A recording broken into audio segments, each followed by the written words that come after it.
Coba fitur dengarkan berita di News Plus aplikasi RCTI Plus.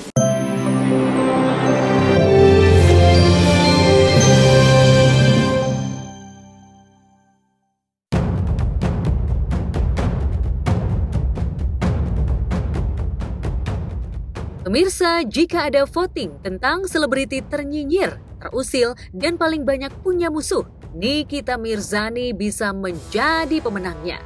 Bayangkan saja, saban minggu ia melakukan siaran live di TikTok maupun Instagram dan merasa tak afdol bila tak menjelek-jelekan orang lain, meski orang itu tak pernah mengusik kehidupan pribadinya. Niki seolah tak kapok cari ribut, meski akibat perbuatannya itu ia seperti residivis yang keluar masuk penjara. Yang teranyar 4 Maret lalu, Niki dijebloskan ke tahanan Polda Metro Jaya atas dugaan kasus pengancaman, pemerasan, dan tindak pidana pencucian uang yang dilaporkan dokter kecantikan Reza Gladys. Ke dalam. Niki, gimana kan Niki? Ramenya, oi. Kan Niki, mungkin perasaannya gimana sih kan Niki? Tidak ada, biar cepat selesai masalahnya. Aku mau sampaikan terima kasih kepada Kepolisian Indonesia, khususnya Polda Metro Jaya. Terus dan mungkin semuanya kita serahkan kepada pihak kepolisian ya, yang sudah bekerja luar biasa.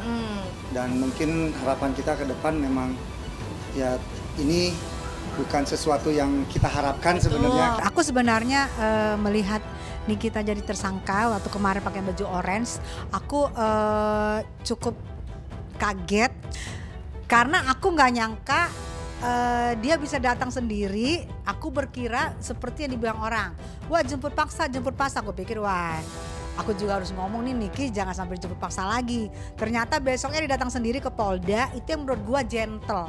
Datang sendiri, naik sendiri tanpa ada rame-rame orang. Dan dia menemui sendiri, dan dia waktu memakai baju seragam, gimana aku mau sedih karena dia senyum cumringah. Itu mungkin aku, wah kok dia malah ceria ya. Oh ini orang berarti memang dia bisa memanage dirinya sendiri. Dia tidak butuh orang yang mengasihaninya. Kita semua tahu ya, Niki itu selalu bikin onar di dunia maya ya. Mohon maaf nih ya, ada aja kontroversi dia. Tapi saya tidak pernah tahu bahwa ada tujuan seperti sekarang. Tujuannya untuk mengancam dan memeras gitu. Ini kan Nikita yang melakukan ya. Saya sudah hampir 2 tahun tidak dekat dengan dia. Ya ini menjadikan pelajaran yang berarti lah buat Niki. Ya, Reza Gladys, Tessa Mariska, dan Fitri Salhuteru hanyalah 3 dari sekian banyak musuh besar Niki yang merasa tenang setelah melihat kesombongan Niki dibungkam oleh para penegak hukum. Niki yang sempat sesumbar bahwa dirinya tidak akan pernah mengenakan seragam oranye seolah ketulah oleh ucapannya sendiri. Pakai baju oranye gimana Kak? Gimana Kak? Ya gimana? Maunya gimana? Sans. Guys, coba kalian cek. Gua tuh tidak pernah dikasih baju oranye. Jadi jangan mimpi, ya. Walaupun dia kepak rambutnya dengan cara berjalan seperti model, itu saya kira hanya ekspresi. Tapi kalau batinnya sejujurnya menangis. Ada 4 karakter dasar manusia itu, yaitu sanguinis, koleris, melankolis, dan flagmatis. Beliau ini mewakili dari 2 perpaduan koleris dan sanguinis. Sanguinis itu kurang lebihnya trend center gitu ya, kemudian gampang berbaur gitu ya, fleksibel segala macam, kemudian dipadukan dengan koleris yang keras gitu. Nah, 2 karakter sifat ini mewakili bahwa tipe seperti ini tidak bisa untuk tidak speak up. Itu yang membuat dia kadang-kadang masuk ke ranah hukum untuk bermasalah dengan hukum gitu ya.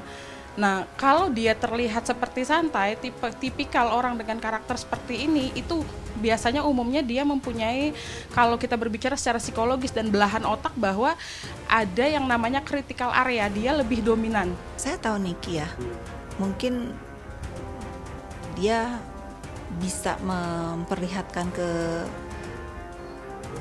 semua ya bahwa dia baik-baik saja. Tapi saya meyakini dia tidak baik-baik saja. Saya tahu dia. 2 kali saya mendampingi dia dalam masalah kepolisian, saya tahu dia. Bagaimana dia takutnya ada di sana, bagaimana dia resahnya saat itu. Sebagai mantan orang dekat Niki, Fitri Salhutairu tahu benar Niki tidak setegar yang ia tampilkan di depan kamera. Ia tahu hati Niki hancur dan marah pada Reza Gladys yang dianggap telah mengkhianati kesepakatan tak tertulis. Tapi seperti biasa, Niki menyiapkan kronologi kasus versinya sendiri yang amat bertentangan dengan kronologi versi Reza Gladys. Sebagai tersangka, Niki justru bersikap seperti korban. Bahkan Fahmi Bahmid, kuasa hukumnya, terkesan menyebut kliennya ditikam dari belakang oleh Reza Gladys, orang yang ingin ditolongnya. Ya diceritanya ada seseorang minta tolong, begitu ditolong lapor polisi, kan repot jadinya. Dalam konteks pemerasan, Dr. Reza ini adalah korban. Jadi dalam konteks pengembangan perkaranya nanti seperti apa, kita lihat nanti apa yang dilakukan oleh penyidik. Tapi dalam posisi pelapor saat ini sementara adalah korban, karena dia yang merasa dirinya terpaksa untuk memberikan sesuatu yang menguntungkan tersangka. Dan tersangka ini kan dua orang, Nikita Mirzani dan yang dianggap asistennya, seperti itu, si Mail. Bukan Niki jika gelagapan dan kurang paham caranya membela diri. Lewat siaran TikTok, ia menyatakan bahwa dirinya tak pernah menjelek-jelekan bisnis Reza Gladys tanpa sebab yang jelas. Menurut Niki, dokter kecantikan yang merupakan kakak kandung dari aktor Krisdiana Baharudin itu menyalahi aturan penjualan skincare di e-commerce karena menyertakan jarum suntik dalam kemasan. Katanya gue memeras dia, padahal inti ceritanya adalah dia itu nyari gue. Karena gue punya salah satu produk dia yang berbahaya yang ada jarum suntiknya. Yang tidak boleh diperjualbelikan di e-commerce. Karena kan kalau ada jarum suntiknya berarti kan lo harus melakukannya di klinik atau sama orang-orang yang berkompeten, ya kan. Tapi dia jual di e-commerce berarti kan bisa dipakai sama orang-orang yang tidak mengerti apa-apa. Pokoknya lo pakai aja karena katanya bisa glowing, bisa sehat mukanya pas segala macam. Nah gue punya, dia tahu. Terus dia mencarilah nomor telepon gue ke teman-teman terdekat gue. Nah dia ngubungin Dr. Oki. Niki boleh berkilah, namun Reza Gladys mengaku punya bukti digital yang memperlihatkan Niki berulang kali melakukan penggiringan opini yang menyudutkan nama baiknya. Reputasi produk skincare yang diproduksinya pun terancam hancur dalam sekejap. Reza Gladys dan suaminya atau Bah Mufid mengaku rugi miliaran dalam 1 bulan pasca Niki menjelek-jelekan skincare yang mereka pasarkan di media sosial. Padahal Niki bukan dokter kecantikan, bukan dokter detektif, dan tidak punya kapabilitas untuk mereview produk kosmetik. Sebenarnya kita nggak mau ini semua terjadi.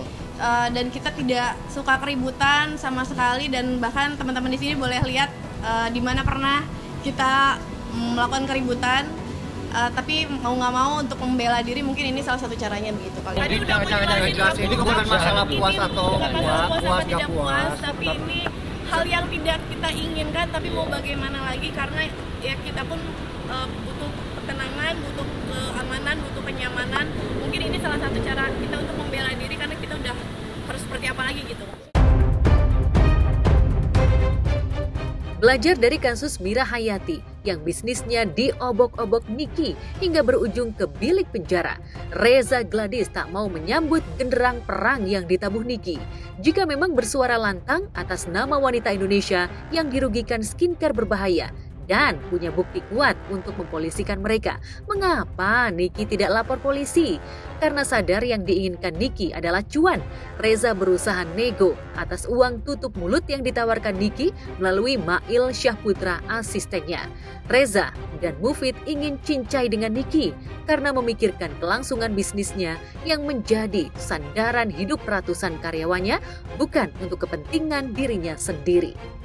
Ya sampai tahap karena seperti yang terjadi sebelumnya, karena berhubungan dengan pekerjaan saya, berhubungan dengan keluarga saya yang jelas seperti ini. Dokter Reza pengen Nikita untuk tidak speak up, bisa aja dok, tapi nanti tinggal ini aja, kasih aja makanan gitu, istilahnya kan gitu. Soalnya kalau misalnya dia udah speak up terus dok. Kalau misalnya Dokter Oki lagi, Dokter Reza, itu namanya dokter-dokter semua. Jadi kalau misalnya emang Dokter Reza pengen supaya Nikita tidak speak up, Nikita ada di side Dokter Reza, Dokter Reza udah tinggal kasih dia uang 5M, udah karena si Mail ini dipaksa untuk menyebutkan harga, terus Mail sebut 5M gitu kan. Oh 5M ya Il, bisa nggak dinego? Kata si Reza gitu. Kalau pemerasan kan nggak ada nego dong harusnya. Betul. Ya kan? Ya, setuju. Ya udah kata Mail, tapi tunggu dulu dok, ini tuh untuk apa? Untuk menutup mulutnya Nikita Mirzani. Bilang gitu. Iya Il, tolongin biar aku nggak di-review produknya yang ada di Kak Niki. Dia bilang gitu. Ya kan akhirnya ditelepon balik. Il, ini udah deal ya. Aku udah ngomong sama suamiku. Bisa nggak ditawar jadi 4M? Oh terserah dokter aja gitu. Tapi dokter beneran nih pengen tutup mulutnya Kak Niki. Diperjelas lagi di situ. Kasus ini kasus termasuk kriminal berat ya, pemerasan. Jadi Nikita Mirzani ketika dipersangkakan kasus pemerasan, dia termasuk melakukan tindak kriminal berat. Pemerasan itu ada dua, pemerasan secara halus, pemerasan secara kasar. Ketika kita dengar rekaman ceritanya, ceritanya si ajudannya Nikita Mirzani dengan si dokter ini, kita bisa dapat, oh ini pemerasannya secara halus. Termasuk dalam kategori pemerasan secara halus. Nah, tindak pidana pemerasan secara halus ini mirip-mirip dengan penipuan. Tapi nggak sama kategorinya, tapi mirip. Kalau terkait CCTV saya nggak tahu. Ya, CCTV kita nggak tahu, tapi pokok pembicaraan yang ada di situ itu benar adanya. Dan jangan di framing lagi, jangan diplesetin lagi. Ya itu sudah cukup jelas mungkin ya, walaupun kita nggak tahu itu dari mana CCTV-nya. Dalam rekaman video yang disiarkan secara full, cukup jelas adanya intimidasi dari pihak Niki agar Reza Gladys mempercepat penyerahan uang tutup mulut. Reza dan suaminya pun berusaha nego lantaran mencari uang miliaran dalam waktu singkat sangat memberatkan mereka. Tawar punya tawar dengan Mail, akhirnya disepakati uang tutup mulut Niki sebanyak 4 miliar. Reza membayar dengan 2 termin. Tanggal 14 November 2024, ia transfer 2 miliar ke rekening yang disebutkan Mail. Tanggal 15 November kembali menyerahkan uang 2 miliar kepada pihak Niki. Namun kali ini secara cash. Dia mau transaksi, dia nyicil tuh bayarnya 2 kali. Oh, kan? 2 kali lah. Repot kan, masa meres boleh nyicil. Kedua tersangka diperiksa sebagai tersangka atas dugaan tindak pidana pengancaman dan pemerasan dan atau tindak pidana pencucian uang yang diduga terjadi tanggal 13 November 2024 di Jakarta Selatan. Kalau gue manfaatnya banyak untuk warga Indonesia. Jika mendengar penjelasan Reza Gladys serta sejumlah bukti yang sudah diserahkan ke tim penyidik, berikut saksi yang dihadirkan pada gelar perkara 4 Maret lalu, alibi Niki seolah terpatahkan. Kabarnya justru karena Niki bermain cantik, di mana tidak menyerahkan nomor rekening atas nama dirinya maupun nama Mail. Niki diduga sudah berpengalaman melakukan modus pemerasan berkedok review skincare. Itu sebabnya pada pemeriksaan selama 8 jam, di mana Niki dicecar 109 pertanyaan, sementara Fahmi Bahmi diberondong 98 pertanyaan dari tim penyidik, akhirnya diputuskan Niki patut ditahan selama 20 hari ke depan per 4 Maret lalu. Lu yang bikin perkara, lu yang bikin masalah, gua yang dijahatin sama kalian. Dengerin ya, nggak bisa. Gua kalau dibayar profesional, ya, lebih dari segitu harganya. Ya udah, kenapa lu bilang gua meres di mana gue? Baik Bang, tadi saya menjenguk. Udah menjenguk mungkin Bang. Gimana kabarnya? Kabarnya sehatnya nggak ada apa-apa. Sudah dengan tes